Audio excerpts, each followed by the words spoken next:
Здравствуйте, господа. Сейчас мы технические вопросы разрешим. Я пока вывел видео нашей аудитории, потому что на том конце могут не знать, как оно происходит здесь у нас. Ограничения у нас такие. Микрофон есть там, где вы его видите, либо если он есть у вас, можете его воткнуть. Для того, чтобы задавать вопросы или отвечать на них, либо соединение с телефона, либо просто переходите к линии 03. По плану вначале небольшая такая виртуальная часть, более-менее торжественная, с экраном, с представителем французского института, с студией гобеленов. Как оно пойдет? На этой платформе мы впервые. Единственное, что сразу же заметил, сейчас, например, Таня где-то считается докладчиком, потому что включен микрофон. Таня здесь, а она прикладывает эти штуки. Проверьте, пожалуйста, внизу, чтобы был перещелкнут значок микрофона. Потому что иначе наверняка вам не слышно всегда, но вас слышно всем остальным.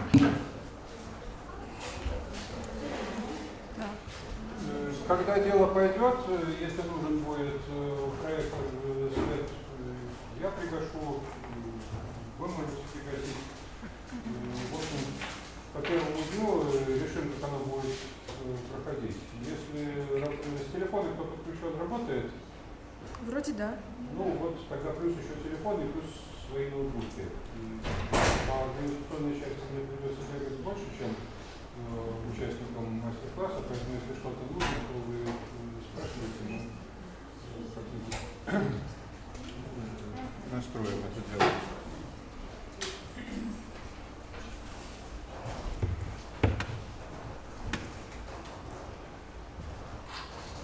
Можно уточнить? Да. У меня тоже числится вроде как, что я докладчик, но у меня вот все перечеркнуто. Ну, наверное, тогда, может быть, надпись докладчика не означает. Но вот теперь у Тани микрофон перечеркнулся. Так что, если микрофон перечеркнут, по крайней мере, известно, что вы не вещаете на всю... Ну, хорошо. На всю конференцию. На всю конференцию. Слишком ужас слышен. Ой.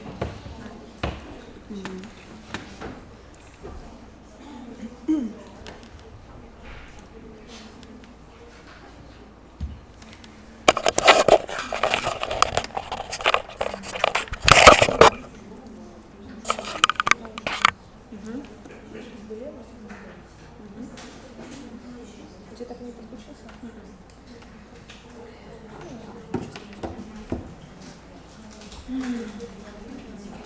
А у тебя нет случайно разъема под для наушников?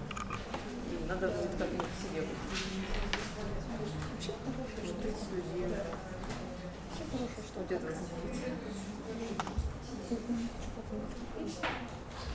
А тут, смотри, уже 33, там, где мы с опозданием обновляется. Здравствуйте, господа. Hello, everyone. Мы попробуем на двух языках. Пожалуйста, кто-нибудь колонки там пригасите.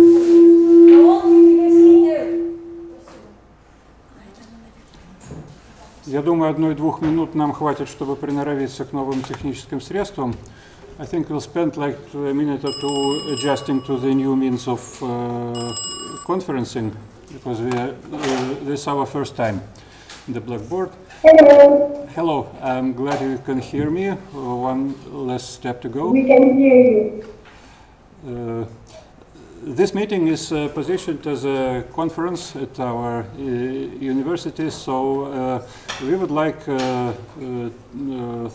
as an opening, to have a little word of greetings from our and yours authorities. It's our traditional meeting. Это наша обычная встреча. Мы уже в третий раз проводим такое мероприятие. And it so happens that it's National Teachers' Day in Russia today. So we celebrate it by, as it should be, by working, by teaching. Так совпало, что сегодня День учителя в России. Мы отметим его в рабочем порядке. Which is symbolic and promises the masterclass to be fruitful. We have much more users than you can see via the webcam, and I'll just show what goes on.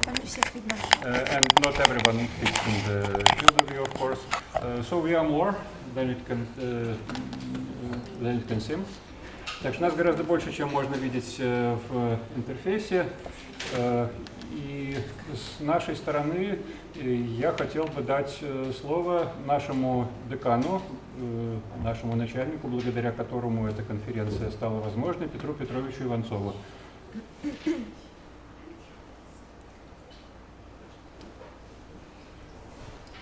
Петр Петрович, можете к нам присоединиться с камерой?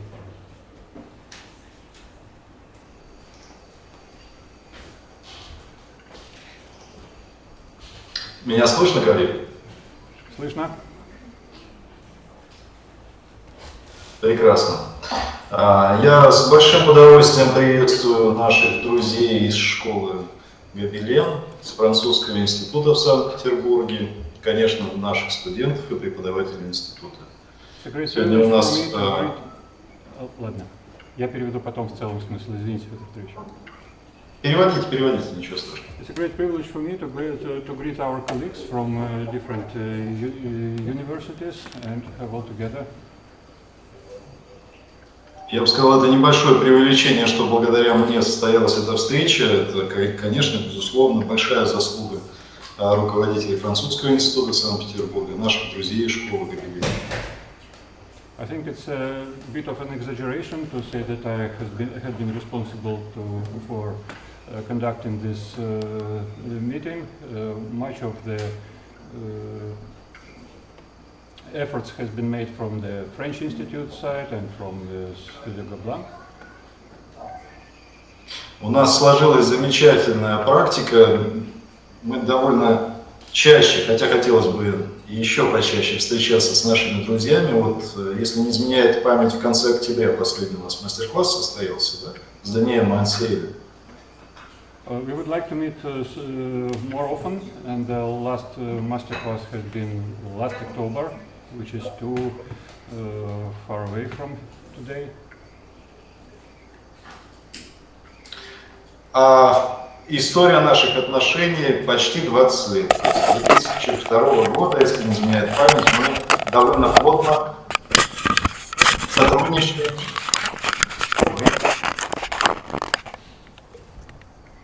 Сотрудничаем с французским институтом в Санкт-Петербурге и с нашими друзьями из Франции. Надеюсь, что это сотрудничество будет развиваться и дальше. It's been longer than 20 years that we had been in touch with French Institute and our foreign colleagues, and we hope this relationship to continue and to grow. Поскольку практический обмен опытом, сложившимся во французской школе анимации, очень важен для нашего института и для наших студентов. It's important for us to have a contact with French School of Animation, because it's quite characteristic and recognizable. И постараюсь долго времени не отнимать, потому что, поверьте, наши студенты прямо горят и желают как можно скорее окунуться в трехдневный у нас, Михаил Васильевич, да? В трехдневный марафон увлекательного погружения в удивительный мир анимации.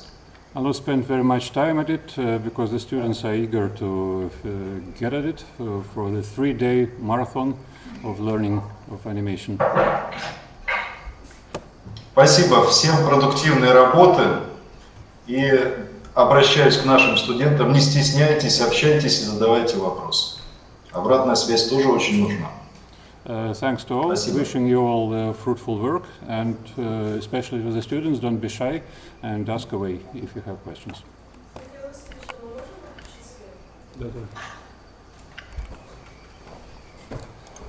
Еще раз спасибо. Thanks again. Thank you very much. Michael, do you think maybe we should give the floor to the French Institute, or should I go?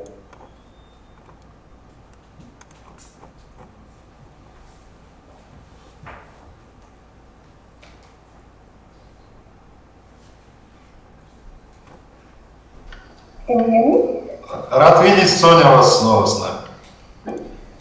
Hello. I will say a few words if we are lost.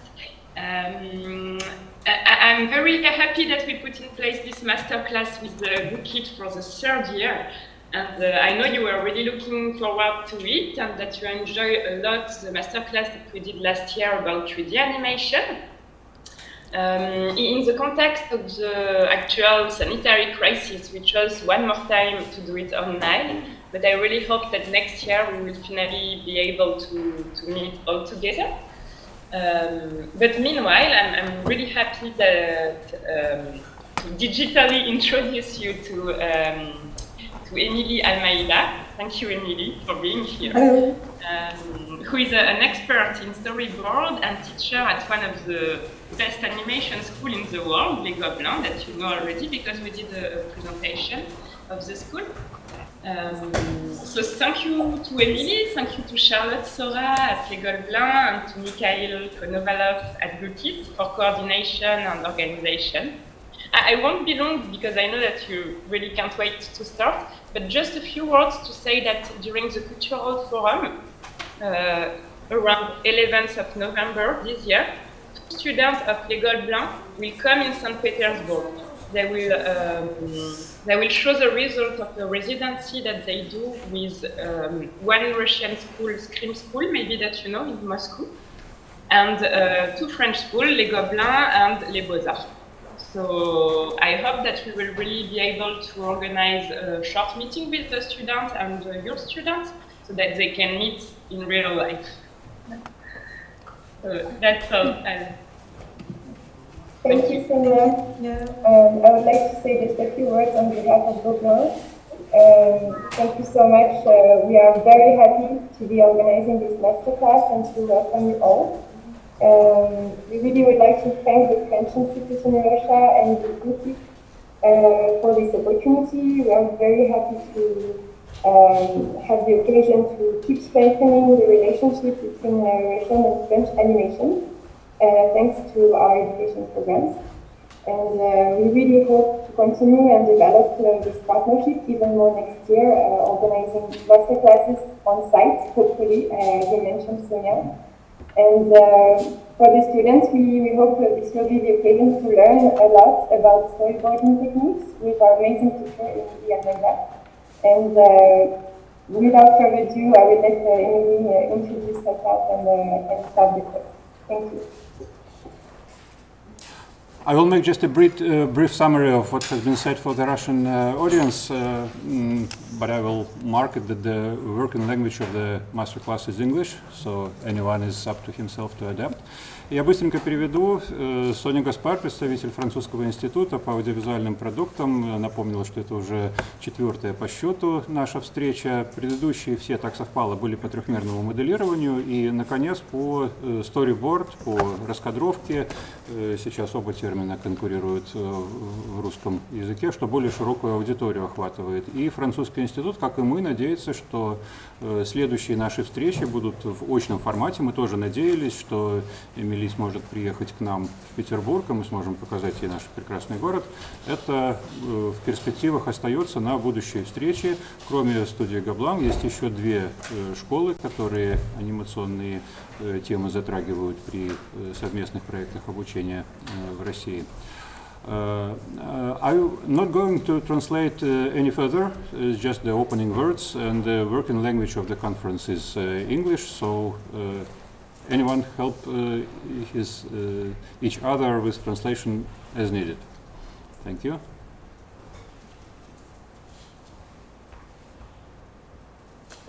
Thank you, everyone. It's very nice to meet you all. There's so many people. It's kind of intimidating. I'm Emily. I am a storyboard artist and a 2D animator. I graduated GABA in 2015, so about 6 years ago, I think.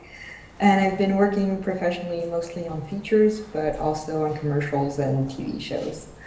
And today I hope to teach you a little bit about storyboards. I'm so happy that it's Teachers' Day. I wish you a very good day as well.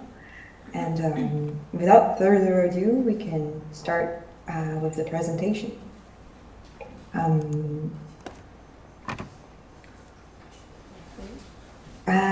Can you see my screen? Yes. Yep, that's Yes. fine. Cool. Yeah. Okay. So, I thought about starting this class with a little bit of disambiguation towards what is a storyboard and what it isn't. I've met a lot of people who would call animations or animatic storyboards and vice versa. So I thought a little bit of clearing things up could be a nice introduction to this class. So I'm going to repeat myself a lot because those terms are very similar, but they're quite different pipeline stages of a production. So I like to make sure that I can kind of clear that up, even though it means repeating myself. So let's start from the bottom up. What is a storyboard? It's the first step of putting ideas or scripts into images to prepare the work going forward. So when doing an animation, sometimes you start with a script, sometimes you do not. Most projects do have a script. The ones that don't is when you need some visual gags, or it's a small personal project and you have your ideas in your head. But even then, I highly recommend starting with a script if you can, if the project is compatible, because it will help you a lot to organize your ideas in your board later as well and give a little bit of pace. It's a really good groundwork. So when you're working professionally in a storyboard, usually you start with a script, and that is the very first step of a project, and you're kind of not the director per se, but you're the first person putting images into the project. So like I said, the bigger the project, the more useful the storyboard is. If you're making a movie, you need to have a coherence in the narrative from the beginning to the end, especially if you're working as a team. So the storyboard is very necessary. What isn't a storyboard? The storyboard is not animated. It's meant to be a draft. It's very roughly drawn. It's just groundwork. You're not doing a masterpiece. You're just laying a flat ground so that people can build the roof and the walls of the house that is the project afterwards. So what we're trying to focus on is the essentials. Who is in the frame? What are they doing? Where are they? And where are they going? And that's about it. So what you're trying to focus on storyboard, and that's what I was saying in my last sentence, is the staging. What are we showing the audience? What's the focus of this shot? How will we place the characters within the scene? Where will they go? What will they do? So, is this a scary shot? Is this an emotional shot? Is this an action sequence? If you're doing an action, you want to see, if it's a team fight, you want to see maybe the weapons, you want to see the blows, you want to see how they're moving within the space. If it's an emotional sequence, you probably will have more close-ups on the characters' faces to have their emotions at the ready, to be in their shoes, feel what they feel. This is kind of what you're trying to focus on in the staging process. And then you can place your camera differently depending on what you want to show. So I wrote, we need to think of how we're framing our stage. Or will we place the camera within the scene? Will the camera angle transition smoothly from the previous shot in continuity and not break the 180 degrees rule? I'm gonna touch on that later. This is a very important rule. This might be the biggest rule in storyboard. And then we're gonna save our energy. Action scenes are hard to animate. Sequences need some calm shots to breathe. Extreme perspectives are a challenge for everyone. Think of how your shot will impact the teammates down the line. So going back to the metaphor I used before of laying the groundwork, do you know that tower in Italy, the Pisa Tower? It's kind of slanted because the ground wasn't stable. So storyboard is the same. All of your decisions will impact everyone after you. So you need to think a little of how that will present to your teammates down the line. So if you keep making complicated shots with hard perspective and a lot of camera movements and shots that require a lot of animation, this is all going to translate down the line and make the project more complicated, longer, and more expensive. So important things to keep in mind when storyboarding. Your shot has to be readable at first glance. You need to immediately register the character's poses, placement, and expressions. The camera moves have to be coherent, use them wisely, and with parsimony. So be careful of the axis of your camera. It can't be moving too much all the time, otherwise, unless it's an action sequence, but if you have your camera moving all the time throughout your whole project, you're gonna make people motion sick. Don't jump cut or cut a scene if you're not adding new information. A jump cut, and I'm going to touch on that later, is when you're cutting but with the same axis. So you're cutting closer or backwards, but not too much, just as if I would kind of stand in closer to the camera right here. If it's not introducing a new piece of information, it might confuse your audience more than anything. So yeah, if you're not adding new information, don't overuse camera angles left and right. Don't be too precious about your drawings. Being able to delete and reorder shots is essential. It's a part of the process. This is a draft. So draw small. If you're working on paper, you can use Post-its to rearrange them as you like. Experiment a lot. This is meant to be an experimentation as well. So you're going to change your mind. You're going to start storyboarding your project, and then you're going to find out that some parts of it don't work with the rest. You're going to have to let them go. So not being too precious about your drawings is really key to having a better experience storyboarding. So touching back on the camera and that point that I addressed earlier, every scene has a purpose. So if you're doing a new shot, you need to introduce a new idea. It has to have some meaning. And to help you get a feel for all of that and how you're gonna rhythm your storyboard and just build a library of how shots work, I encourage you to study cinema. Storyboarding is a creative process, but we can always reinvent the wheel.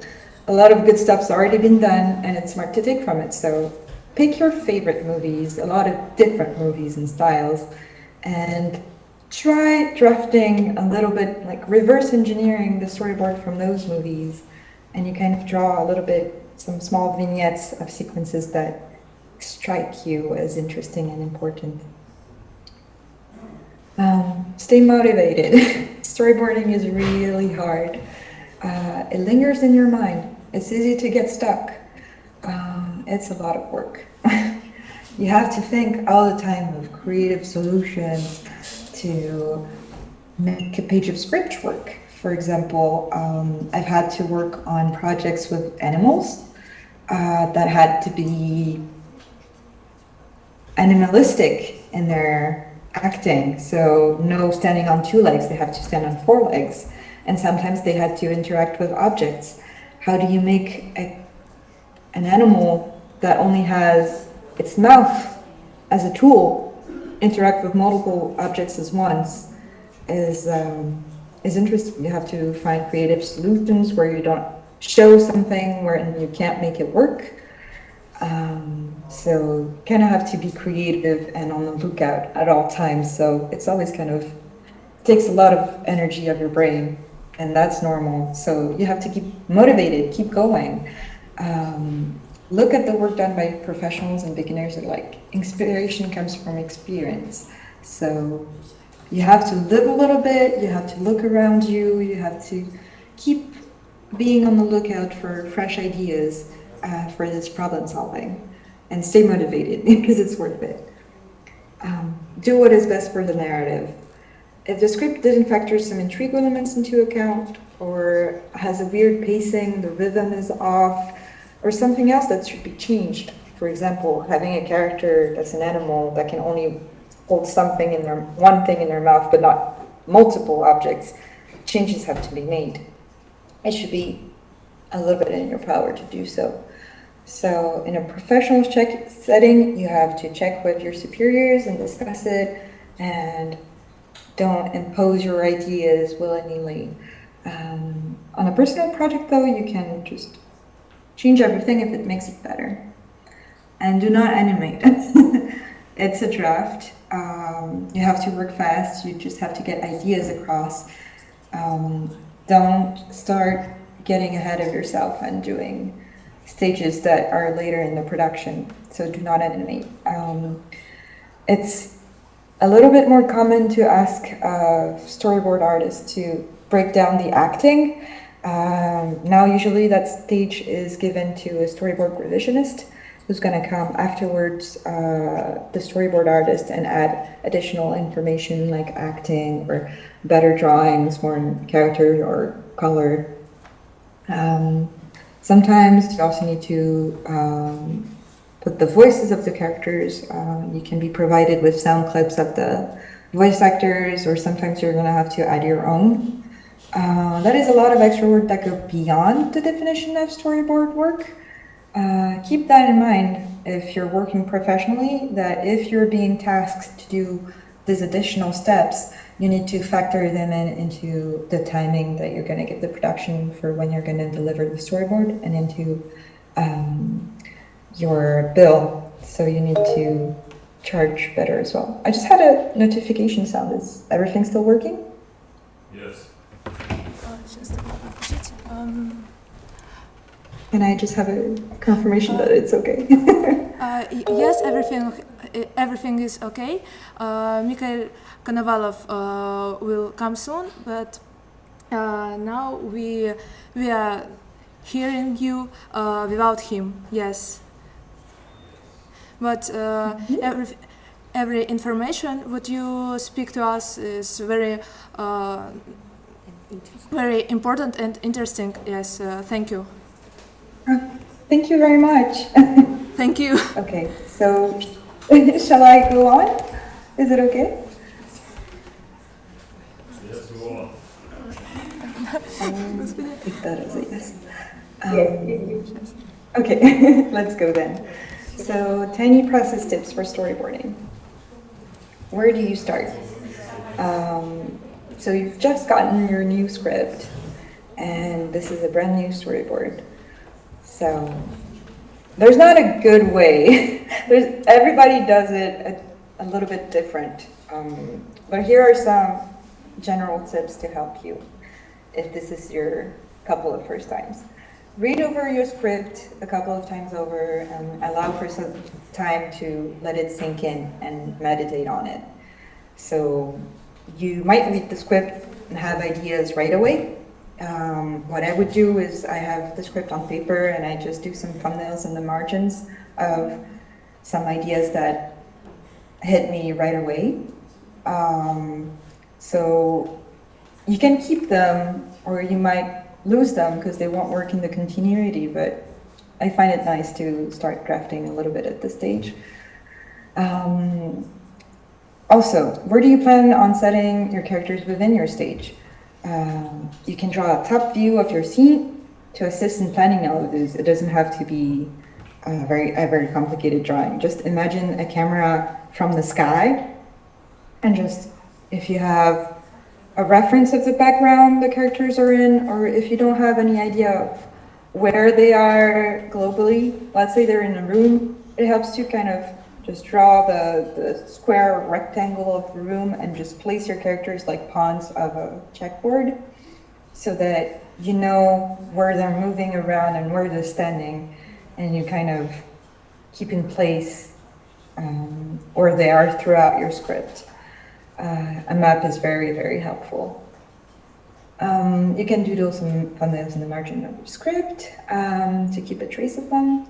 If you have a particular shot that seems very clear to you, even if it's in the middle of your script, it's okay to start with it. Even if it's not the first shot of the script, if you have like a very dear part of it, it's okay to start with that and then come back and fix it if it's not working in the flow of the scene. But there's no, you have to work linearly, is what I'm trying to say. Don't get too attached, even though they seem very important to you. Sometimes you're gonna go back from the start and then it won't attach very well. For example, the character placements will be wrong, or the pacing of the shot, like the rhythm of the scene will be off, so you'll have to cut a little bit or add something else or just replace the characters in camera for it to work. So sometimes you'll have to let them go, and that's okay.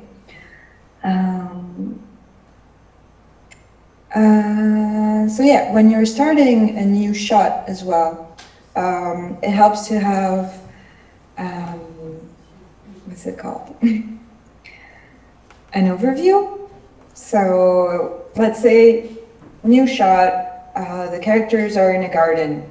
It's nice to have the first shot of this new sequence to be an overview of the garden so that your audience can know where everyone's standing. If you're starting with a shot of a close-up shot of the characters, it's a different information. For example, if I was starting this sequence still in the garden by having a close-up shot on a shovel, it's mysterious. What are they doing? Are they burying something? And you're kind of, as an audience, a little bit lost. So where are they? What's that mysterious place where they're shoveling something? It adds a little bit of drama. But if it's a quiet scene, having an overview shot, kind of letting your audience take in where they are, who is there, and what they're doing, what props they're interacting with, serves better as an indication. I hope that was clear. It is a bit complicated to explain with words, but I have some images down the line. You don't need to shade everything with 5 tones of gray. These are a cleanup stage and they add a little bit of extra to your drawing, but honestly having stickman figures most of the time is really okay, as long as we can recognize who's standing there. Sometimes professionally when we're drafting, it's just a potato head with the first letter of the character's name, and then later on we'll clean it up. Usually your teammates can view that draft, and it's good to show them the draft early on, even though it's very messy drawings, because they're doing that professionally and they'll be able to understand your drawings at first glance as well. It's their work to be able to read that. So get feedback from your peers very early on. Don't wait until you've cleaned up everything and they tell you to get rid of half of your project, and you're going to be very sad because you spent a lot of time doing pretty drawings. So let's get back to what isn't a storyboard. What's an animatic? An animatic is the next step after a validated clean storyboard. We're timing it. We're putting it into a software that has a timeline function, and it helps to preview as if the movie was made and if it was playing on a video player. So it helps to see the pacing, it helps to see the rhythm, it helps to see if the shots flow in a good way, the camera placements, and it will tell you how long your project is. If the rhythm is right and the amount of work you'll output afterwards is okay. So when you're working professionally, especially when you're doing TV, commercials, and you have a fixed time for your project, For example, your series could be 10-minute long episodes. You can't have one episode doing 12 minutes. This is going to be 2 extra minutes of animation, backgrounds, voice acting, compositing, editing, and that is very expensive. Therefore, we need to check that the timeline of the project is correct. What's not an animatic? It's still not animated though, despite the name sounding similar. We're just previewing it, the storyboard, we're adding a bit of movement, but no more drawings. We're focusing on having our draft drawings being timed, the transitions between the shots, if we have the voices, do they line up, is the time of the project correct, but no more drawings at this stage. So we're checking if the shots are too long, are they conveying the right feelings, the right emotions, and do they have any connection mistakes? What are the essentials of an animatic? We're pacing the project, so we need to have some rhythm. It's about contrast. Short scenes and long scenes, they don't convey the same emotion. Mixing them is key to an interesting timeline that will keep your audience's attention. If you have voice line, now's the time to check that your montage follows their pacing. If your whole project is just shortcuts, cut, it's very fast-paced, it's kind of anxiety-inducing. And if you only have long, calm shots, it's a little bit too still. So it depends on what emotion you're trying to convey with that as well. If you want a very contemplative project, having very few cuts, very discrete camera movements, and very breathable composition is the key. And if you're doing an action sequence, having a lot of short cuts that are very fast-paced and a lot of camera angles and movements is going to bring a lot of information to your audience at once. And if you're trying to do just a normal kind of project, just having a contrast of balance between those shot lengths is really great. So you have some very fast shots and then a little bit more calm pause afterwards, and then you go back to having some speed. Let's map our camera work. The cameras laid out at the storyboard stage are here put in practice. It's good to check that they work well together. So if you have a camera movement going left to right, and then right away you have another camera movement going right to left, it's going to be a little bit confusing. It's good to have your cameras kind of flow naturally and not have cuts where characters skip from one place to another. You want them, for example, if on one shot a character is falling, you want the movement to kind of match with the next shot as well. For example, you want them to be in the same place and doing the same action. You can have like a character fainting and then on the next shot they're on the ground. That would be kind of a jump a little. So maybe just, if the character's fainting on the first shot where we only see their head, make them be out of the frame, and then on the next shot you have them on the ground already. But if on the first shot they're fainting and they're still in the frame, and then on the second shot they're on the ground, it's kind of, when you play it, it kind of skips a little, and you get a feel for it with practice.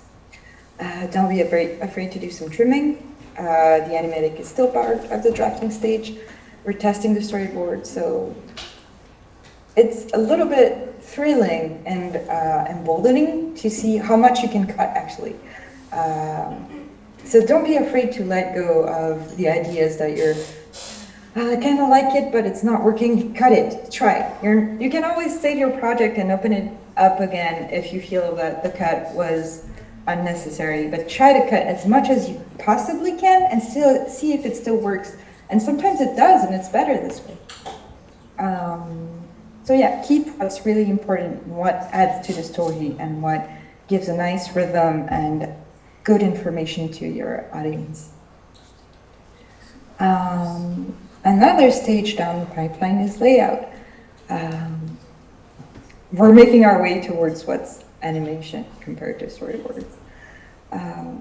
So after the animatic, you're going to do a layout sometime.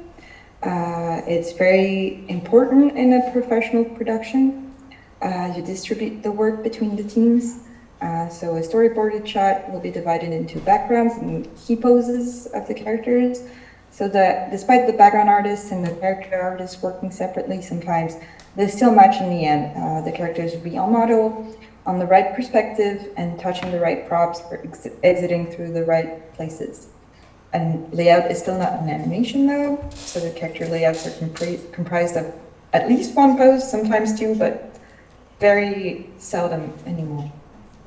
If a lot of character acting of movement is present, we might have a little bit more poses, but it's not the purpose of the layout. I have a little bit more in layouts. I'm just gonna go very fast over this because it's not relative to the storyboarding stage. So coordinate your backgrounds and characters. Even though these stages are separate, we need to have the backgrounds on first before we can do the characters. And then still not animating, like I said. We just need the characters to be on model and the right background. So moving on, animation. Now that the shot is solid, that it has been layouted, storyboarded and timed, we have all the animation we need. We have the right background, the right shot length, the voice lines, and we just need to focus on the animation and the movement of the characters. If your shot is only still images on a timeline, that's a storyboard animatic. It is not an animation. And then just some tips on animation and on the pipeline. So if we're working for personal work, you might start with a script, you might start from your storyboard, and then just time an animatic, and then produce the animation and backgrounds immediately. But if you're working professionally, you will have most of the time a script. You do the storyboard, it passes on to an editor who's going to do the animatic, and then the animatic is sent to a layout team. One is going to do the backgrounds, one is going to do the character posings, and then it's passed on to the animation team, and later on the animation assistants and compositors and editors that are going to make the final product. So you're really on top. As a storyboard artist, you're working very early on, and your decisions are still going to impact people down the line, like I said. I can share this presentation if you want to go over all of these links. They're very useful for getting more information on those. There's a lot of other tips and intro to storyboard or composition from other artists or productions like the SpongeBob or Simpsons guides, and composition tips as well. But I'm just gonna share the link to this slide in the chat so that you can go back to it if you need to. And I have another slide to share.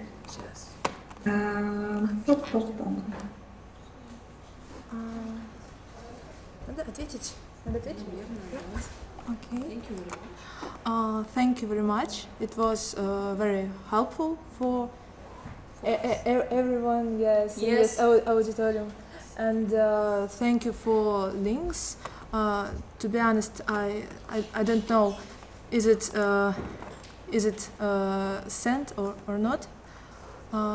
I sent it in the chat, I think. Yes, I can see. Yes, thank you very much. Okay. There was a lot of important information, I think, and thank you. Thank you. Second time, yes. Thank you for all. Yeah, for all that. Oh, the access to the link is not working.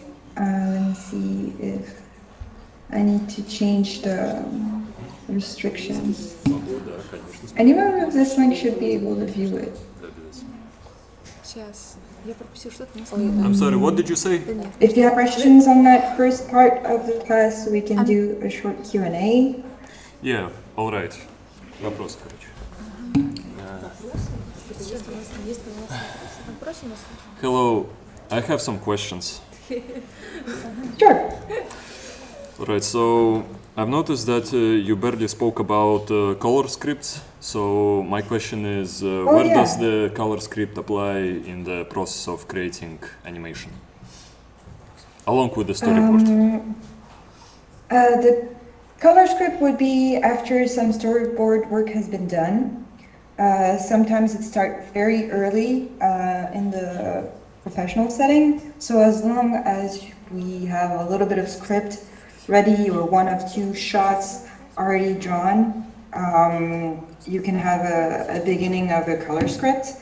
It helps to sell the project as well. So having a few keyframes with color helps to set the mood of the project later on. But when you're ready to make the color script for the whole project, you have to have the whole storyboard done. So once the storyboard artists have a sequence that is locked, you can start doing the color script. And that will be useful for the background artists later, and the compositing artists, and the color ink and paint people as well.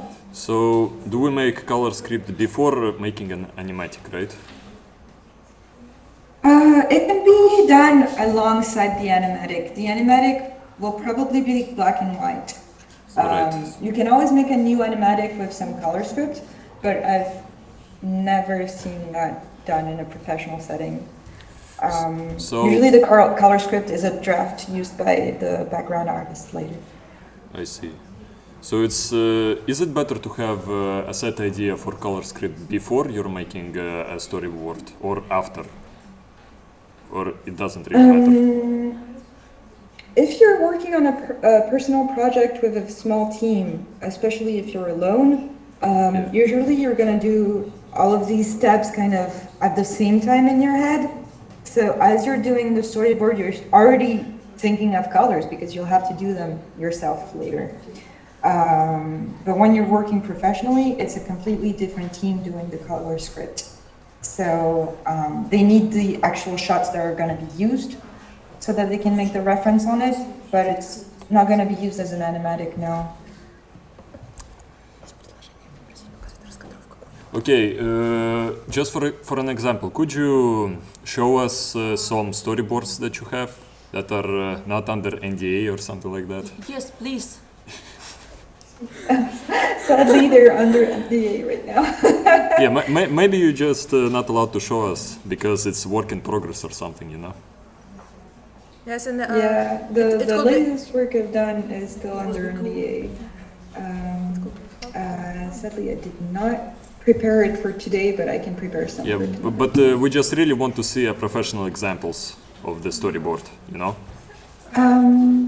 Yeah, there is some in the links that I sent you, and I was gonna go over examples of series that I have opened in links, but I was hoping to show that tomorrow. Oh, so you will show us tomorrow, right? Yeah. Okay, good. okay, thank you. Okay, I have, it's more related to color, but I have a personal question and I'd rather not waste the opportunity to ask a professional. So, Please go ahead. let's say the whole setting of the story is in a very dark place with all the cold colors. Basically an ice age at the night. So how can you really apply a good color script to tell a story in that place? Especially if the main character is the only source of warm light or color, warm color. You can start with doing the cleanup of your storyboards with grayscale. Yeah. In the last project I worked on, we had a night sequence that was kind of, the characters were moving in the shadows, they were being sneaky and very discreet, and you can barely see them. So what we did was you have a lot of dark areas, and you start with even just black and white, having the characters a little bit more light, and you can get a lot of the information of lighting done without any colors actually, and you don't need to focus on that when you're doing storyboards. Okay, I see. Does that answer the question? I feel like I'm a little bit... Well, it would be cool if we could just... All right, I think I ran out of questions. One of my groupmate, да, получается, однокурсники. One of my groupmate has a question about motivation. How would you motivate yourself, and what can be helpful for this? How to stay motivated, basically. Yes. How to stay motivated? I'm gonna touch on that on the next slide. Like I said, it's a lot of work. Storyboard does not come easy to everyone, and that's normal because it takes a lot of your brain. As you work, you build up a little library of shortcuts and tricks that help you storyboard faster and still efficiently. But when you're starting out, it's a little bit complicated, and that's totally normal. When I hit a rough spot because I don't have any solution to a storyboard problem, okay, I like to watch.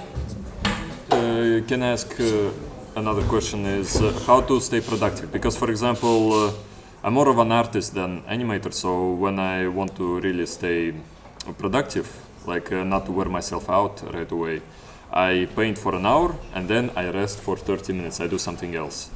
Then I paint for another hour because it kind of doesn't stale my perception of my artwork. So I can every hour I can look with fresh eyes at my work. So I will make less mistakes. Do you have something similar? Do you have like a unique work process?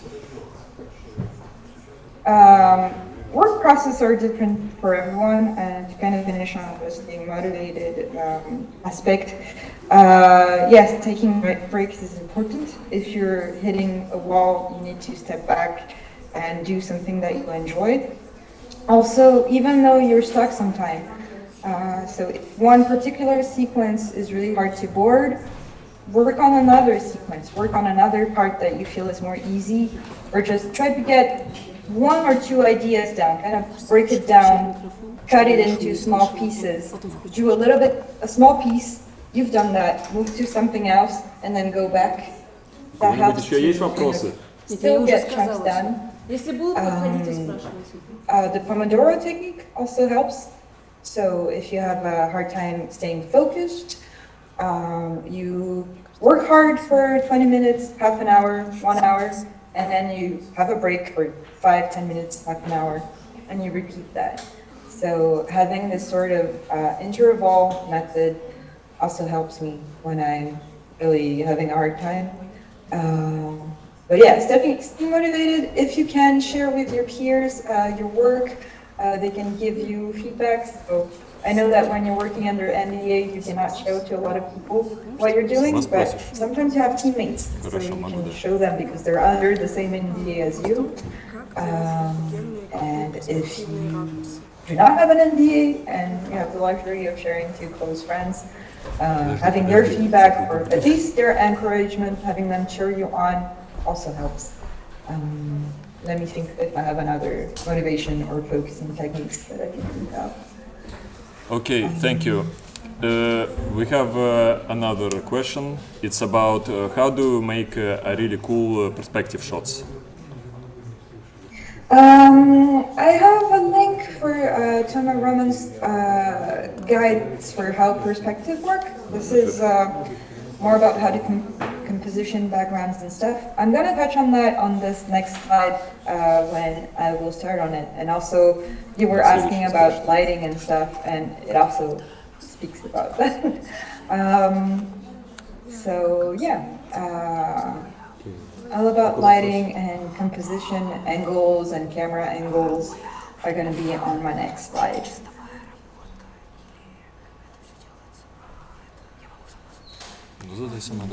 Включи вообще. Is the third question. I have another question. Is layout is a clean work, or it's like more like a draft? Layout is clean. Layout professionally is very clean because you need to have the backgrounds are the final backgrounds. They're the line work, and the characters. The characters are a little bit more drafty because they're not going to be the final image. Most of the time, the animator is going to have to redraw them, but they need to be on model, so they need to follow the character model sheet that the character designer has drawn. They need to be on the right scale, so they're not too big.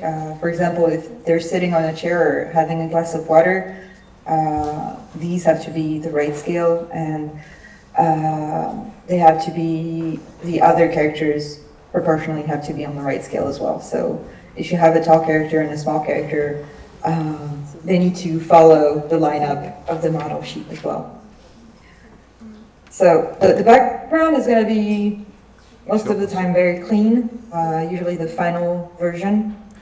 It's usually professionally the line background. Sometimes you can have a color background if it's being reused, but as an animator, I've mostly had black and white backgrounds, lines, and then one or two key poses of the characters to start my animation.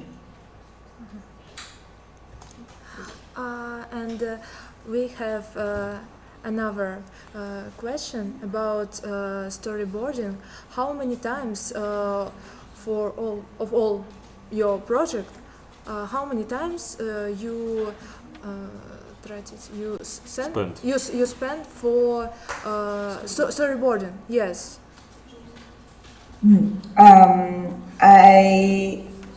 I'll read that line again in when I go over my slides. But usually, a page of script is a minute screen. Usually, it's not a perfect estimation. It depends on what's on the script. But if it's written by a professional scriptwriter, they usually time it so that it's about a minute on screen, and it's usually around a day of work as well. So if you have a 20-page script, it's going to take at least, at the very, very least, to complete. And how many? Can you repeat, please? A script of 20 pages is going to be around 20 to 30 minutes on screen, and it's going to take at least a month to complete, if not. Depending on the difficulty of the project, of course. If it's a preschool project, it might be easier because the camera angles, the characters are very easy to draw, and you're not moving the camera too much. It's very sitcom-y, so the characters are just talking to one another. But if it's a feature film or an action sequence, 20 pages of script is going to be way more work and way more screen time than this. But roughly, one page should be about a minute and a day or two of work. What if your storyboard is clean and accepted, but later on you come up with a better scene? You'll need to redo everything step by step. If the storyboard is accepted and validated by the team, usually you're not going to work on it anymore. It just goes to production, and usually after your storyboard is accepted, you get a new storyboard. So you do not have time to think about your previous storyboard and fix it. You have to roll with your mistakes sometimes. It's just you'll do better on the next one. Okay, so we have another question. Could you please recommend some art books that would be relevant to the topic of storyboarding? Yeah, I have some books recommendation. I will touch on that tomorrow as well. I have some YouTube channels as well, if you have access to that. Some very good channels that do film analysis and They either focus on the colors or the rhythm or the acting of some sequences or films, and it's some very nice essays.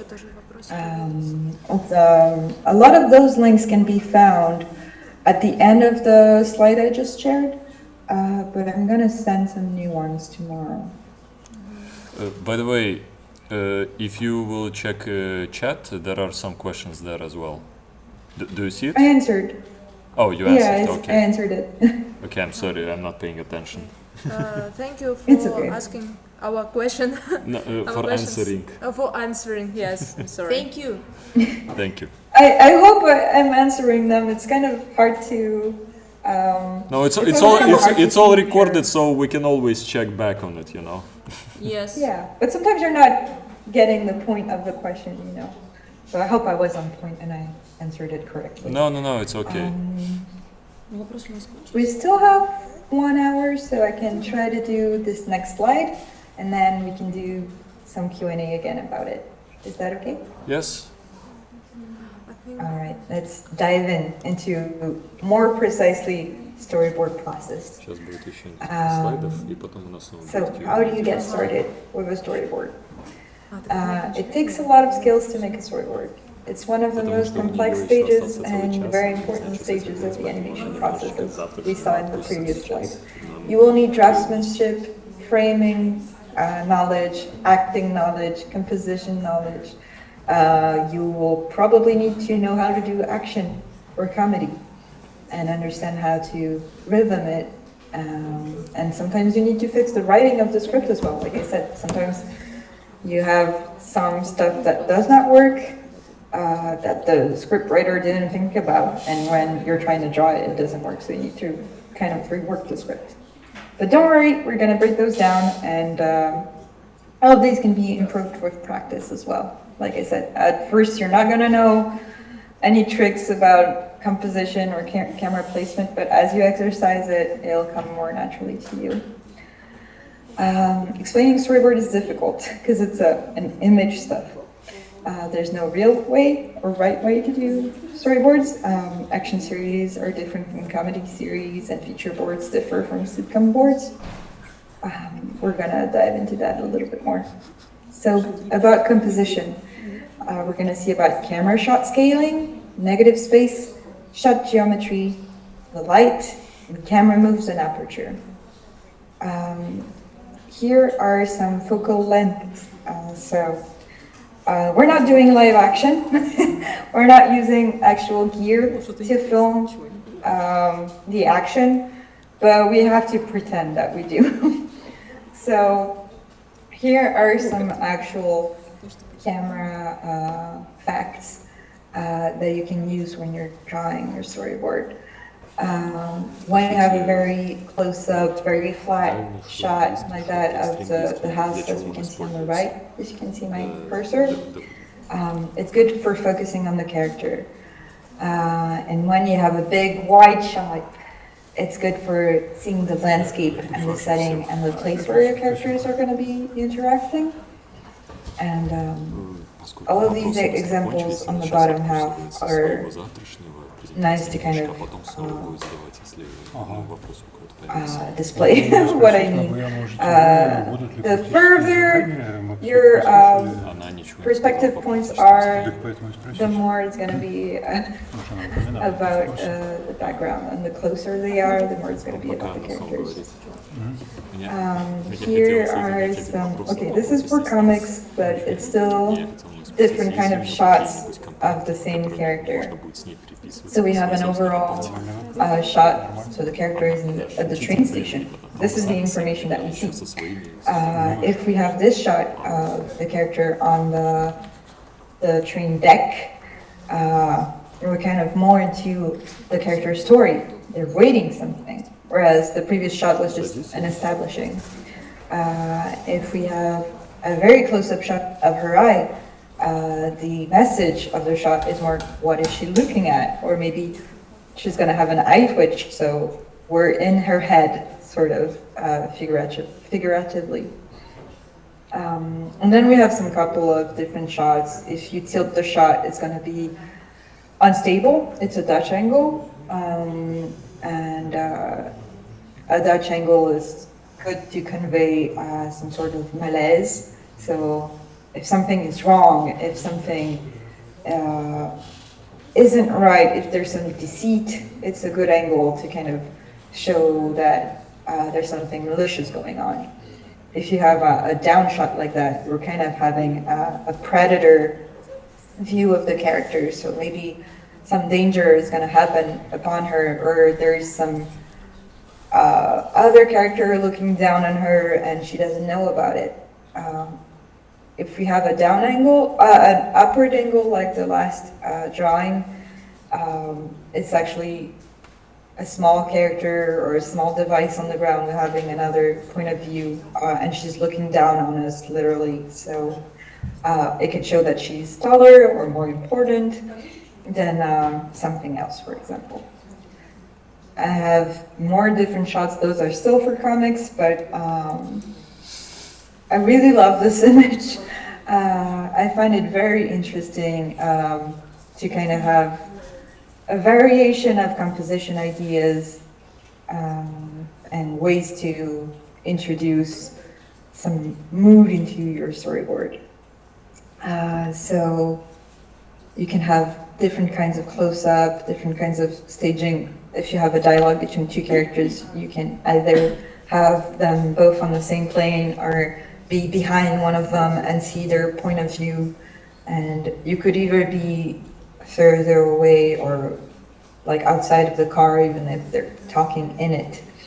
And then I also like the way that he has a silhouette of a character and we don't see it's a way to introduce a character coming up into the stage and they're still mysterious.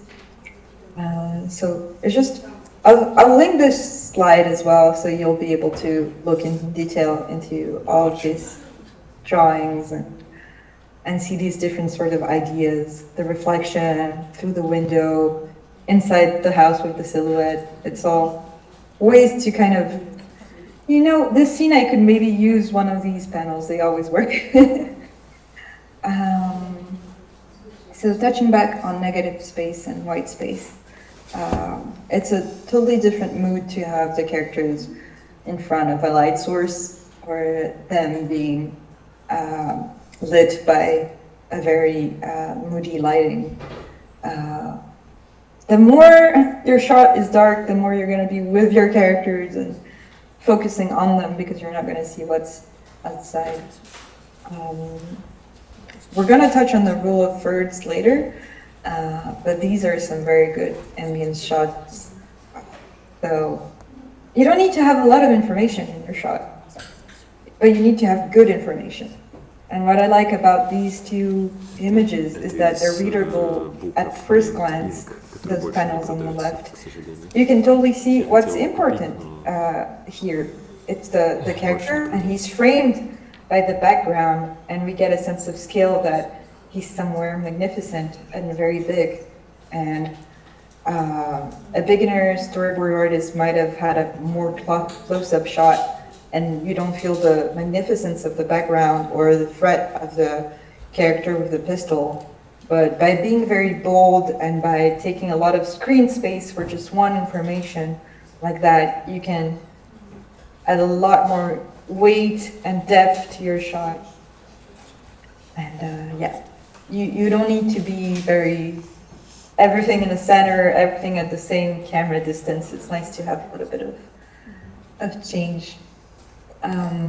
Shot geometry. So you've probably heard of the rule of thirds before. If you divide your screen into vertically and horizontally, it's nice to have your focal point on just one of these lines, on one of the sides of the screen and not necessarily in the center. But that rule isn't a rule, it's just a tip of how to make a composition interesting. It can be broken. Wes Anderson has a very central way of having their shots. It's always the information is in the very middle, very far, like very large shots and very central focus. And it's kind of their own style. So yeah, try to use this rule of thirds and think about the perspective, focal point, and dynamic of your shot, shape and scale contrast, eye direction. So you need to not have your character be on one side of the screen and then the other. That's going to be a jump cut. Yeah, rule of thirds is nice. You can have symmetry and central focus. This is for kind of a pop-up shot, usually. Something that either has a sense of style or you want to introduce the very central information. I have a video of what not to do that we can watch and hear everything is wrong. We have a very, it's a very profile way of staging your camera. The characters are touching the edge of the screen, it's just, or the edges of the background. It makes you very uneasy. This was made on purpose by professional animators to just do what shouldn't be done. All the kind of mistakes that you can do with staging, they introduced it on purpose in this video to kind of show what shouldn't be done. And the funny part is that people thought this was an actual cartoon that they watched in their childhood, and it's not. But it was to show just how cheap cartoons would be made back in the day. I can try to share this video. Let me see if I can switch my screen share.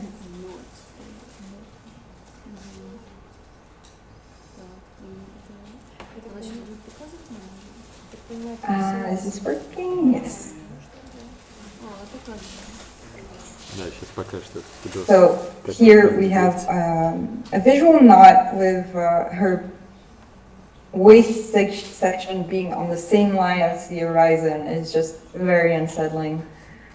And same thing for her nose, it's touching the horizon and making a visual knot. For some reason her braids are out of the screen. It just makes you uncomfortable in the way that it's framed. Let's see, they're doing it all the time, this visual knot of touching the edges of stuff. Here it's the head of the dog. The ponytail's touching the edge of the screen. It's always being done the color of the dog. This was made recently. It was literally made 10 years ago. But they made it to look like it's an old, very cheap cartoon.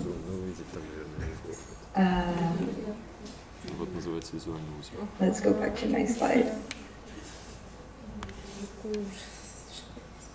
We're going to move on to construction and continuity, how to link shots to build a narrative. So we're going to talk a little bit more about cuts, the 180-degree rule and the 30-degree rule, rhythm and timing, and a little bit about acting. So cuts. Going from one shot to the next can be immediate. You have a cut, or it could be progressive, like a fade or a camera move that's zooming in. You can link two shots through an action. It's a match cut. So like I was saying before, if you have a character fainting, I don't know if you can see my camera or not as I'm talking, but if you have a character fainting and they're starting to go down on one shot and you cut and they're already on the floor, and you need to have a way to cut that matches the action. Either on the second shot they're still falling before they touch the ground, or either you make them be out of screen in the first shot and already on the ground on the second shot. You can also have a camera move, traveling, panorama, or a zoom within the scene, actual cut. These cuts need a motive. When do we switch from one shot to the next, and why? What do you want to tell? What is the information? And what do you want to show us? What do you want the audience to see? And finally, we're going to see what's a bad cut. Here we have another example of a lady in a train. So first shot, you see the train so that we know what we're looking at, what's the setting, what kind of paysage is the train traveling in. The second shot, we see the surroundings of this lady. And finally, we see her and we're kind of close with her, so she's reading and we could almost read the paper she's reading, so she's really focused. So this rule might be the only rule that we have in storyboarding, the 180-degree rule. The way that you're going to place your camera within your shot should stay within one side of the environment you're in. So there's this imaginary line going between your characters, and you have to be very specific of where you're placing your cameras and try not to cross that line if possible, especially if you have dialogue and interaction between the characters. So there's this imaginary line on the ground between them and this imaginary line on the screen. And here are the examples on this image. You have character A, which is blue, and the character B, which is red. And A is always on the left side of the screen, and red is always on the right side of the screen. And if you place a camera over that line, they're going to switch spots. So red is going to be on the left side of the screen, while blue will switch to the right side of the screen. And when you're cutting that and previewing it in the storyboard or animatic, they're going to jump and the audience will be confused and lost. It's going to look weird. So we try to keep them on the same line for the coherence of the sequence. This rule can of course be broken if you're doing some actions, if the characters are moving a lot, if you're walking around the room. You're going to have to find a way to have different shots of them without losing your audience. So this is going to be some problem solving for you. But try to make it smart and for a good reason, or try to introduce that camera change a little bit wisely. So if they're moving and switching spots on the screen, ways that you can help this be a little bit easier on the eye of your audience is having a head turn. So for example, if you want the red character to switch to the left side of the screen, you can have a movement where they're suddenly turning their head, and that helps to direct the eye of the audience to a new place. And having the camera just pan a little bit on the side, kind of following that action, can be a way to, if you need to break the imaginary line between them, you can have that as a solution. There's the bathroom sequence in The Shining. I have a link to that. That breaks this rule a lot. The characters keep switching places, and I can show you that if you have never watched that movie. And it's to put the audience in the mind of the main character, which is going through a mental breakdown. He's imagining things, he's not actually the characters he's interacting with and the places that don't actually exist. And so to kind of transcribe this insanity, the director Stanley Kubrick is purposefully inverting their places. As you can see, the butler went from the right of the screen to the left of the screen, and he's gonna do it again. As this character is gradually going insane. I don't know when they switch places again, but it just happens through the whole shot. We have another cut here. And it's very unsettling. As an audience, it's really a jump cut for a reason. It's called that way because you're taken by surprise and it doesn't look right.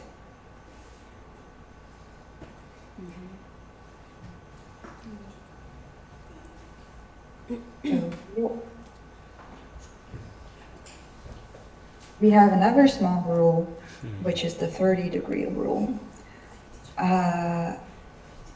There's another example here, and it's another type of jump cut.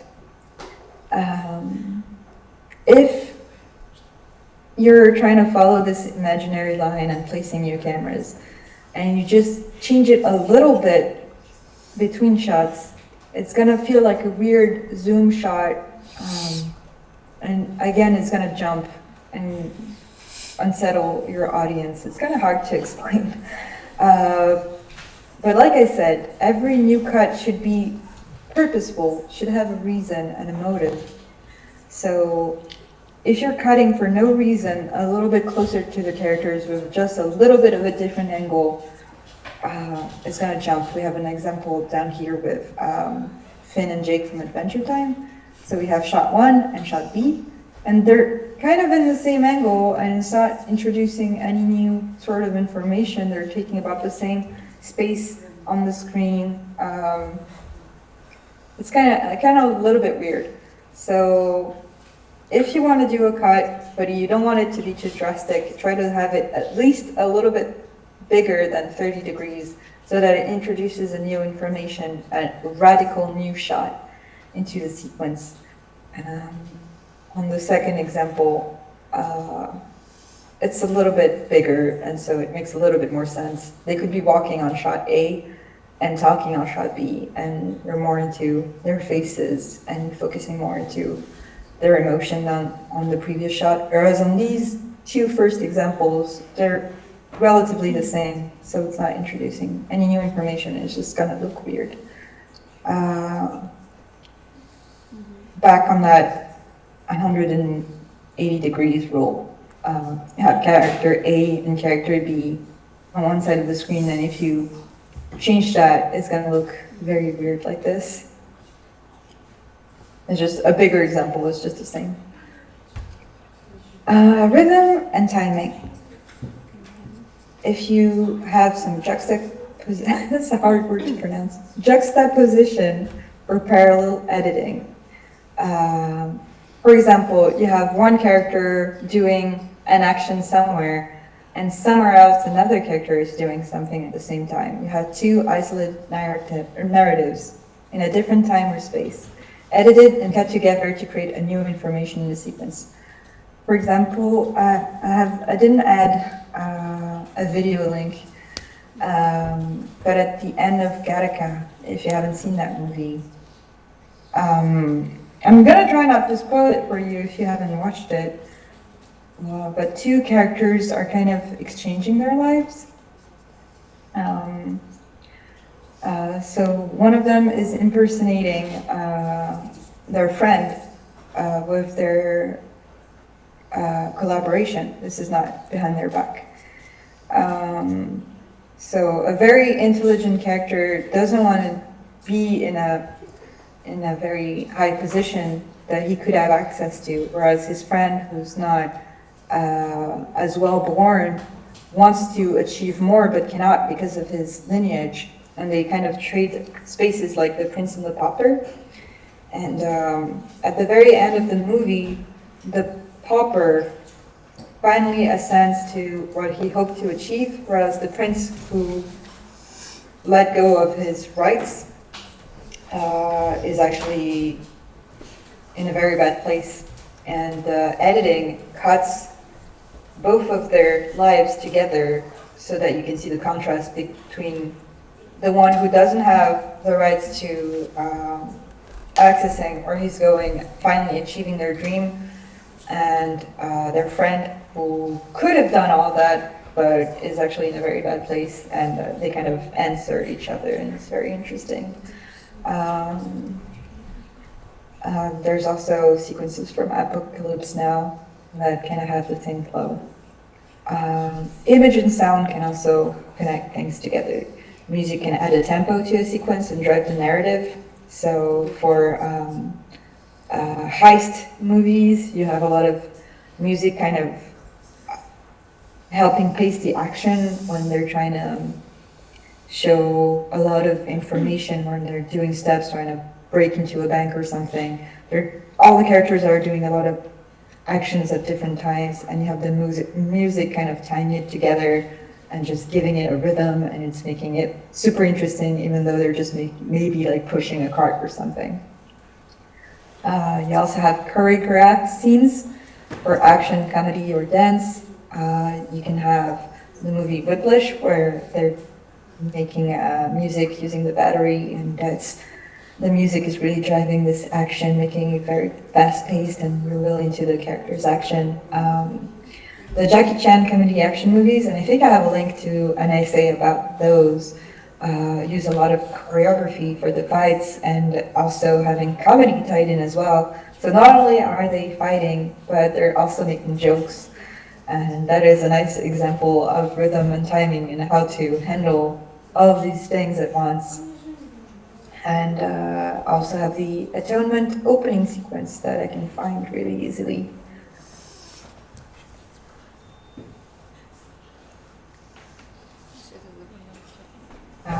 This is going to tie into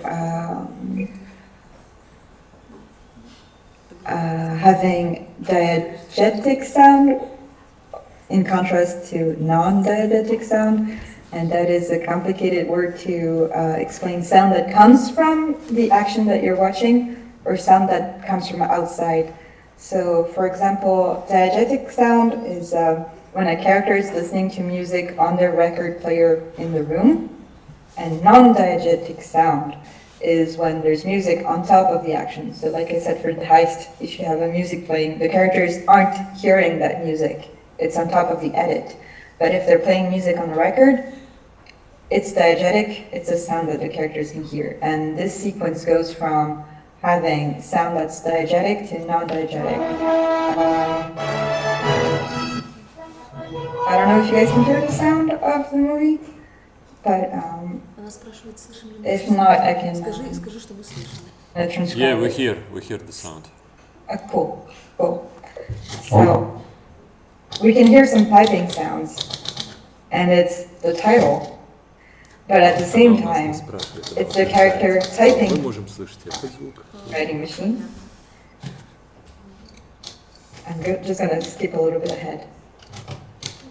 And they finish writing their script, but the sound of the typewriter keeps going and actually goes into the pace of her walk. She's walking really fast, very motivated, and it kind of accelerates, and it's a very nice way to give rhythm to shots of just her walking through the house. So it's a little bit further down into the animatic process, but the sound is also really important in the movie. And closing that and sharing my slides again. It's a lot of back and forth. But I always think this is a great example of how to add rhythm to a project through sound. Acting. Storyboard artist is a little bit like a director. Director in a live action sense. So you know how on live action films the director is the one kind of guiding the cameraman and trying to get all the actors playing the way they want and kind of tying in together everything. Where a storyboard artist in animation is a little bit like that. You orient the camera, the acting, you really plan ahead what the animation will be like down the line. So you're thinking a lot of things at once, and you have to really put yourself in the shoes of your character that are going to be on the screen. Who are they? How do they move? What are they thinking, feeling in this sequence? How would they act? So if you're doing an emotional sequence, you have to put yourself in the shoes of your character. What are they feeling sad about? Or what are they hopeful for? Even if they're crying, they have some hope in them. What's making them sad is this hope not being fulfilled. So different characters will be sad in a different way. You really can't just copy and paste like one drawing of an emotion on all of the characters.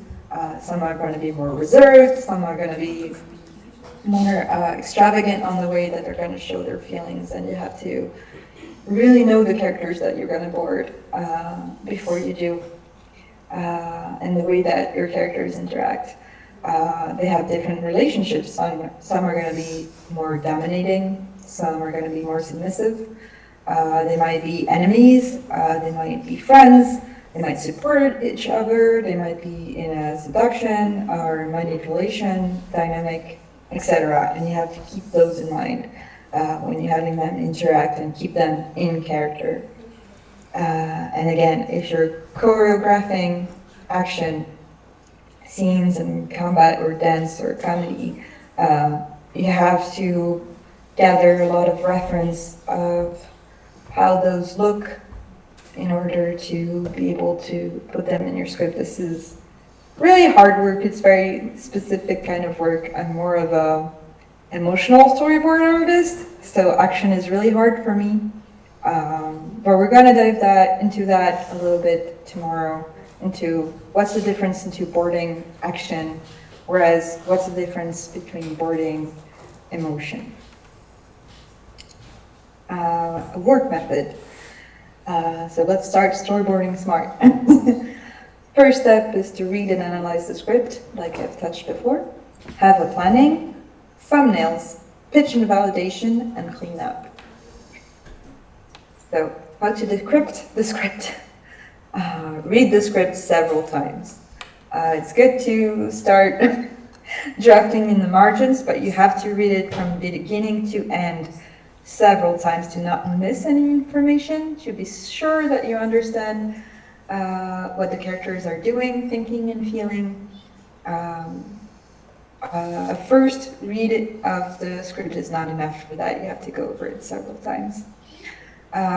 Count the amount of characters that you're going to have to animate. Have a list of all of them, especially if there's more than 4 drawing, like a map, having different maps of how they move, and keep in mind where they're being placed is crucial.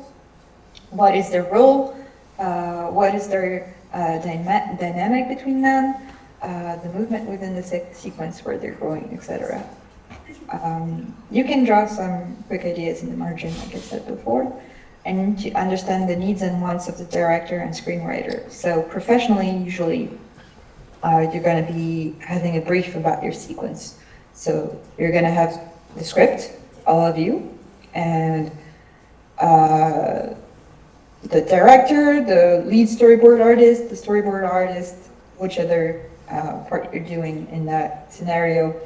All of you are going to read the script at the same time and sentence by sentence kind of break it down, the intentions. Sometimes the director is going to tell you that there's some last minute modifications, so you're going to have to edit the script for that, or that they want a specific angle for one shot, or they're going to give you more input onto how the characters are feeling, because you might be new to the production, you don't know these characters, you don't know how they behave, so they're going to brief you on what they want. So this is a very important stage in the professional industry. You're going to be briefed on your script. So you need to understand what they want. You need to write that down so you don't give out a storyboard and you actually completely miss the point that they wanted and have to redo it again. Also, some directors have a certain preference of how they like the action to be staged. It's good to ask them what their favorite movies are, not just out of curiosity, but to kind of like see how they want it to be framed. So if they like Guy Ritchie the most, it's a lot of fast-paced, a lot of cuts, a lot of action-y type of sequences. But if they're more into Denis Villeneuve, who is really like contemplative, a lot of wide shots, not much happening, that's another input into what they would want in the movie. It's good to ask them what they would like it to look like. Analyze the subtext and use it to have some breadcrumbs and clues to drive your story down the line.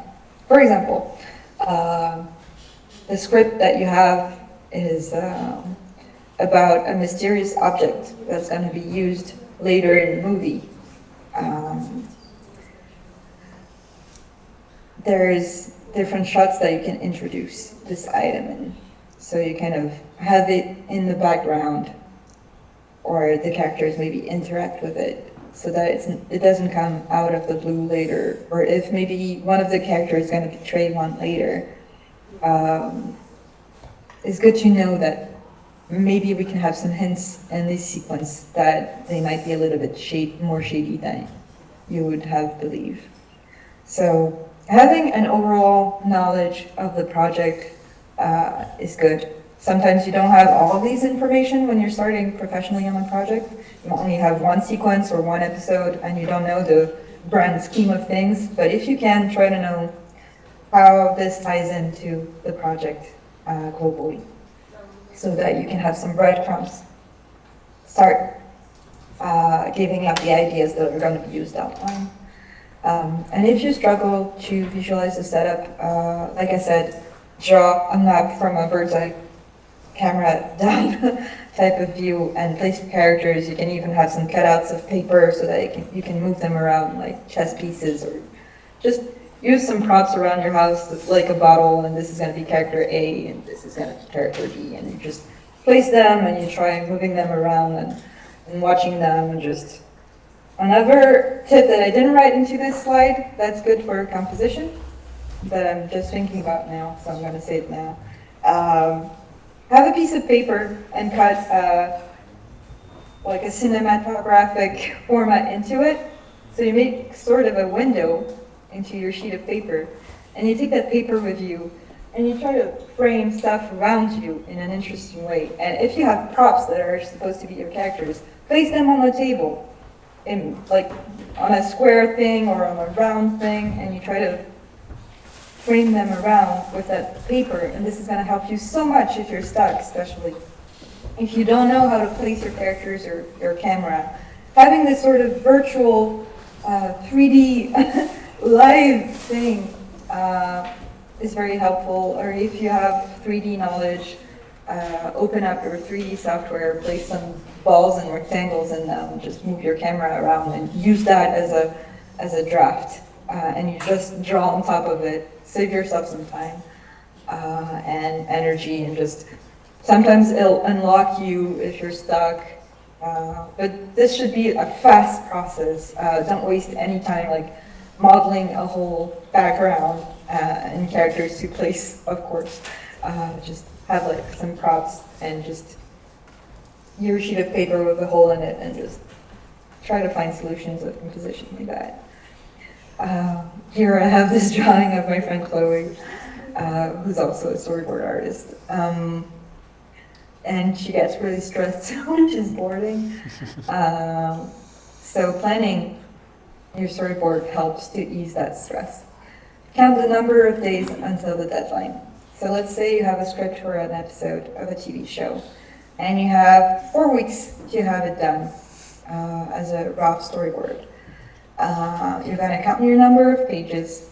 You're going to divide that by the amount of days that you're going to work, and you'll try to be like, if you have 25 days to do 20 pages of script, that means you should do at least about a page of script done per day.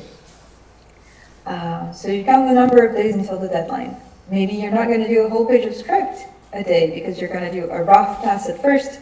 So maybe you're going to do 2 pages of draft in one day. So half of your time, 10 days, are going to be spent just drafting a first idea of a storyboard. And you're going to send that first draft and get some feedback from your teammates. And then you're going to do a second pass, and you still have 15 days to do that. So you're fine. So if there's some retakes, if there's some changes to be done, you have extra time for that. So having a planning, having a physical calendar helps a lot with that, I feel. I like to just cross the days that I've done, or cross the pages of script that I've done, just as a visual check mark that you've done this, and it helps to stay motivated. So yeah, like I said, count the amount of pages in your script, you know how much it is. Make a visual planning with dates to cross out visual reference of the progression, and don't overstep on your free time. So, especially when you're working freelance, I know a lot of people have the temptation to kind of let it sit in and not draw immediately, and then they get deadline pressure and they work full time, night and day to get it done, and it's very stressful. Like I said, the Pomodoro technique, so you have intervals where you work and rest in between, is better than just resting for days at a time and working full time for several days in a row. I feel it's a lot less stressful to get a little bit done every day. Even if it's just a little bit, get a little bit done every day. And it just pebbles into the road and you're making some progress. But you're always going to be a little bit tired and surprised at the end that you're done with your storyboard. It's a lot of work, but then you're going to be, oh, it works. I didn't believe that it could, but it did. It's always a little bit surprising. So people have different processes. I feel like drafting on paper at first is really nice because it's very instinctive, it's loose. You don't get lost drawing too close of a, when you're drawing digitally, you tend to draw too close or too detailed, whereas if you're drawing on a piece of paper that you can discard, it's less important, but that's up to you. People sometimes like to start digitally. There's no right or wrong way to do it. Just make sure that you don't get too detailed or too specific. Just try to churn out as many ideas as you can. Visualize the scene from different angles, so you start having your character A on one side and B, but maybe it's better to have them reversed. Maybe it's good to have the camera closed. Maybe it's good to have the characters a little bit more apart. Try some things. Make some very loose thumbnails. You might have to throw them around. Usually you have to throw a lot of stuff and ideas to the trash at first, and that's okay, and that's part of the process. Just have as many ideas as you can so that you can pick the ones that work the best and that you like the best, but that work the best first. If you work with Post-its like these, just Post-it marks, you can just move your Post-its around, unglue them, change them, rearrange them, and it's really nice. More about thumbnails, don't draw too carefully. You don't have to draw a model. That's a stage later down the line for layout people and stuff. I have other examples of rough drawings of other storyboard artists. Just as soon as you know which character it is, so if you have a dog character and a cat character, just having a ball with two pointy ears is enough to know that this one is a cat. So you have to, at first you don't need to have eye direction that much or details. It's just having dots as the eye is enough to know what they're doing. And later on you can add correct hands, correct details. But the first pass has to be very rough and energetic and readable. It's just a draft project that you share with your teammates. So don't draw too carefully. Keep your drawings loose. You may have to throw them. There will be sequences that are hard to plan, but don't let it stop you. Make a first draft and build up on it later on. So draw loosely. So give your characters a perspective to stand on. Don't have them in the big white void of your page. You're gonna be lost, you don't know where they are, then you're gonna, 2 days later on after you've done that first pass, if you haven't drawn any grid which your characters are standing on, you're gonna be confused, or even as the artist who drew them, you're gonna be lost and where are they? What was I drawing? You're gonna be confused by your own thumbnails. And then have your reference always at the ready, if you have any. So your script, of course, the characters' models, background inspiration, and other boards that you like. There's a very nice free app that you've probably already heard about that's called Pure Ref, and lets you add a couple of images and make boards like that, and it stays open, and it can just pan around. It's like a big Photoshop file with all of your references, and I like to, if I have to board a sequence that's happening in, let's say, a military base. I don't know what a military base looks like, so I'm gonna download as many images that I think that are interesting, different props that could be in a military base, buildings. I don't know what military buildings look like, so I'm going to search some images of that. And I'm going to keep like a part of that reference corner to be about military bases. And then what do military people look like? And I'll have a bunch of military personnel and their different type of actions. And then my character models or backgrounds to have the actual production objectives at hand. Because when you're drawing, you kind of forget of how the characters look like, so it's good to always have the reference and be like, oh yeah, that character has a braid of hair on the side, I forgot to draw it. And you can add it when you're cleaning up, of course. So pitch and validation.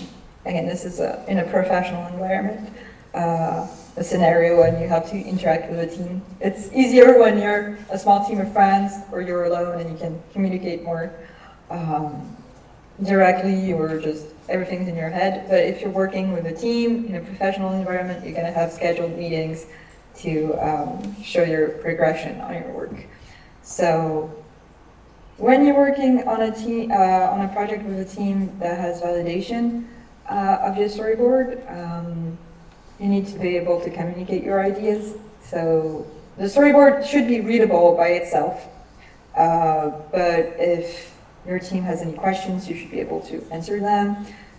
Sometimes they will have you present your board, so you'll be pointing out your images and voicing the characters or making some sounds, SFX sounds.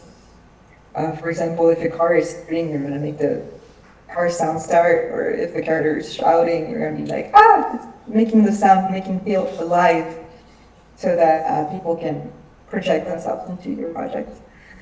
You control the rhythm and the way that the sequence is read, so it's a good way to show when things are going fast. So if a lot of characters are being surprised, like, you can make it go fast, or you can make it go slow. And maybe they're having a very slow realization, so you control that rhythm. They can be like, oh, huh, and all kind of realizing at a different time and space, and you kind of show your team that rhythm. So be the characters, do the effects. If you have the opportunity to pitch your board like that, it's a very fun thing, and you shouldn't be ashamed to make all that noise. Just embrace the fun that it is. Because if you have fun doing your storyboards and pitching them, everybody's going to feel it and everybody's going to like it. No one's going to be judging you for just giving life to that sequence. It's just part of it, and it's normal, and it's very fun. And then cleanup. So once your board has been through different stages of drafts, different versions, it's been validated by the team as it is, you can move on to cleanup. So your characters have to be readable. They don't need to have too much detail. This is from the show The Amazing World of Gumball, and the characters don't have fingers, and that's okay. They're kind of on model, but the drawing isn't perfect. It's just enough to be able to know where they are and their expression. This is already like a very clean drawing. Just elements have to be clear and readable immediately. No need to overdo it. Storyboard is a tool, not a final product. No one's going to be studying your storyboard. You're going to watch the actual movie or episode with the animation. Your storyboard is not going to be seen by other people than just the production team. The characters should be on model if possible, especially for TV shows where they might animate straight from your storyboard. But if you're working for yourself or for a movie, they don't have to be as clean because they have more time to communicate differently. Or if this is your own project, it doesn't have to be clean. You're going to do that later when you're animating. But for TV shows, sometimes they animate straight from the storyboard, so you need to have them with a lot of information. Have the characters be detached from the background. So here, there's a little bit of white behind the characters so that they're not transparent, if that makes any sense. And add some more acting information like keyframes if the need arises. And just like on my other slide, there's links to other information. and tips for how to get your portfolio to showcase your work. So I'm just going to read out from this. But yeah, your portfolio is enough to find work. Of course, you're going to need to send some emails at some point if you're starting out, but your portfolio will speak very loudly of your competences. So if you have a web page with examples of storyboarding work, that's going to help a lot for recruiters to see what you're capable of. I'm not going to read this, but because it's not written, but you can be a very talented storyboard artist and not be fit for a project.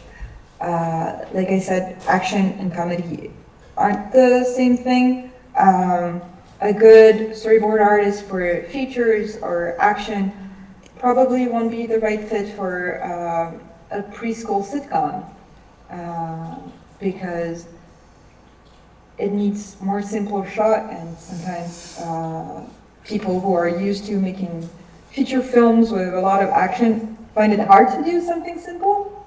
And the opposite also is true. Sometimes it's just the mood that the director wants isn't the mood of your storyboard style.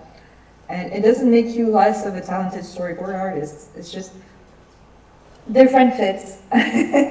You can be, do you know this toy for kids where you have holes in different shapes, like a star, a rectangle and stuff? Sometimes a star will not fit into a rectangle hole, and that's okay. It doesn't make the star or the rectangle less than the other one. It's just they don't fit together.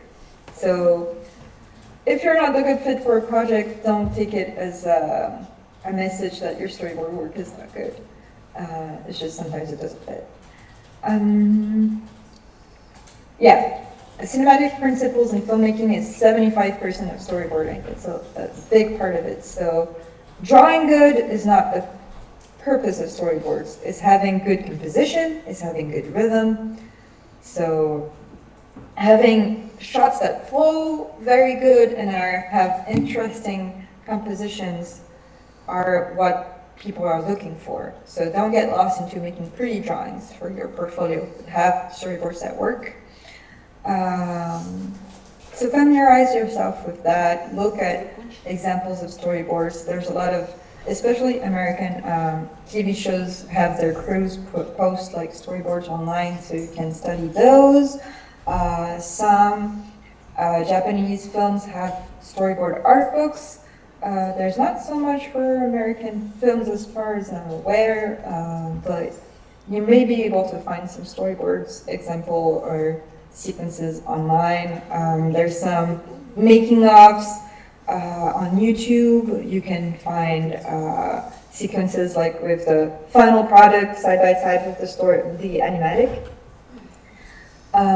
So if you just type animatic or a storyboard comparison in YouTube, you can find a lot of examples of that. So yeah, you don't need to be high effort in your drawings. You don't need to add a lot of detail. It can be a highly quality project if those compositions and framings are good. So yeah, try to find examples of films and shows that you like and redraw them as if you were storyboarding them. Or maybe try to see what you could have done differently if there's something that you don't like. If there's a film that you feel like everything was so good up until that point and then it turned sour, how would you have done that differently? What would you have done to make it better? Try to make your own version of a different ending or a different part that would have worked. That is a good exercise as well, because it's all in your head and you just have to give it life. I'm going to share the link to this slide, and it's almost the end of today's class, so we're going to get some time for Q&A. I hope that wasn't too much information.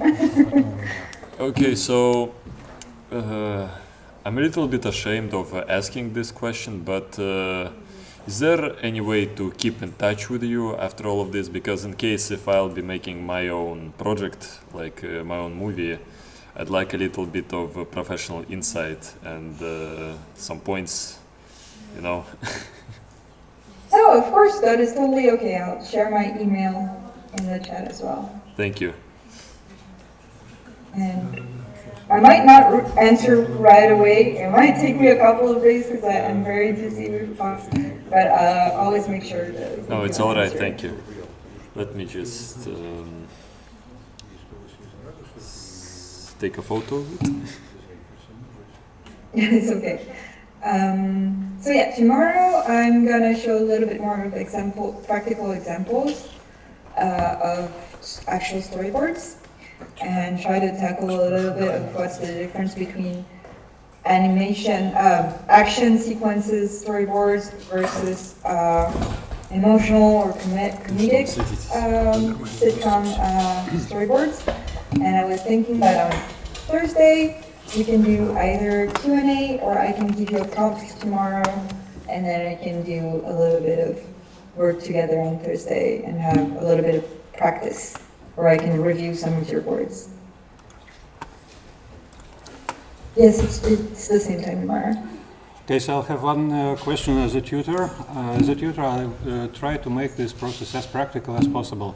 And the biggest gap or hurdle, whichever it is, I have very many creative scripts for prospective animations, and the biggest gap is from the script to the storyboard. You said animating straight from the storyboard, anyone can do, but boarding straight from the script, that's the biggest gap. Because there is the description of the scene, the character design, the locations with the mood and everything, and there is then the verbal description of the gloomy, rainy street and the devastated character, and it's all worded nicely. Then we don't transmit it to the spectator. It's not gloomy and he's not devastated, so how to image sequence the verbal language into the graphic sequence language. I would love to have some practical examples. Maybe students come up with their own scripts, because there are many. If not, could we take like a fragment of the script and storyboard it from scratch to see the methods and cheats, if there are any? Yeah, I can take a script from an already existing movie or episode, and we can try to break it down, see how the process would be to make that sequence. I can make the drawings live. And if the students also want to give a shot at this, we can see what different outcomes different artists can come to. Okay, so I'll suggest to the students that if they have the ideas of their own, because as a semester project we all have our own first or second or third animation, and we grow with them, being able to select the level of animation we are able to at the moment. And if there are any problems with storyboarding, the story that exists in verbal form already. If we could tackle this as a practical exercise within the course, would be wonderful. Because as a tutor, I see this the biggest gap. We sit together and think out of our heads, but I'm sure there are some cheats and professional methods of transcribing the verbal sequence into the image sequence. Yeah, we can work on that. Would you rather do that tomorrow as well? Or that depends on who comes up with their own ideas. We don't force it on the students, but technically we are quite limited because there are many people in the auditorium and there's only one web camera, and well, someone is from the phone, some are shy, some are, well, they asked Alexander to ask their questions because they're too shy, and well, I encouraged that. So it all depends. If some shy girl says, I have this script, I'm too shy to ask, and I will ask her. Depends on how much material we have for tomorrow. But I know that sometimes it doesn't come up spontaneously, and you force it on them, and from that on it goes fluently, and there are a number of ideas, so I can come up with my own stupid short scenario. If I ask something from the students, I have to make sure I can do that myself. I can do it crookedly, I can do it stupidly, but I can do it. I'm not shy about it. What I'm worried is we don't have any homework to do for tomorrow. And for a course this brief, that would be very much needed. So if I understand correctly, you'd like a script? If you can burden us with some task for tomorrow that everyone has to do, that would discipline us a lot. Let me see if I have a script link here. I'm not sure. Если у кого есть свой отлично. But I can try to find one after the class and send you a link. Okay, then. I can send it to. Okay, Charlotte, there's no maybe rush she can forward to you. do it on the spot. We can exchange it in the email. Absolutely. And I'll stimulate the students, otherwise they get too sleepy while listening and listening. After 40 minutes, you feel you have lost connection. They're drawing something. And that's a lot of information. Yeah. Some of it sounds familiar, like, oh, I've read about it, and then the ears are gradually closing. I know this from my lectures. I've read that, I've seen it on the tube, that's commonplace. Unless you put something to practical use, you forget it several days after.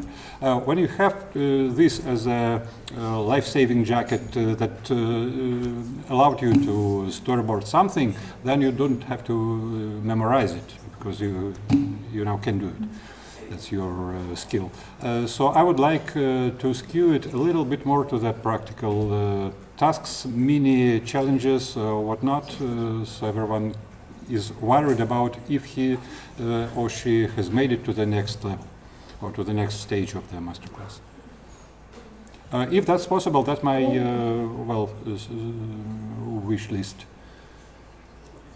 I know this is a very short time frame to come up with a storyboard example to show me. So I'm going to try to just demonstrate how I would do it, and I don't want any pressure to be on the students for this.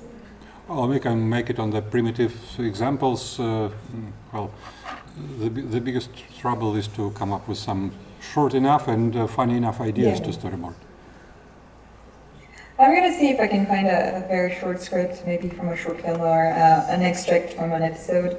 And I'm sure there's going to be plenty of different ways to tackle this.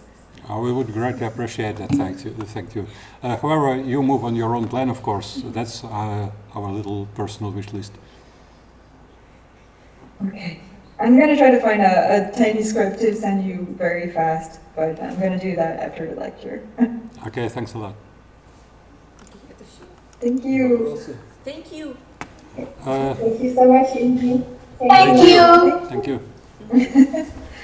I hope that wasn't too overwhelming of an amount of information. it was perfect. But you can always go back to the There's slides still quite a lot and read them people over and over.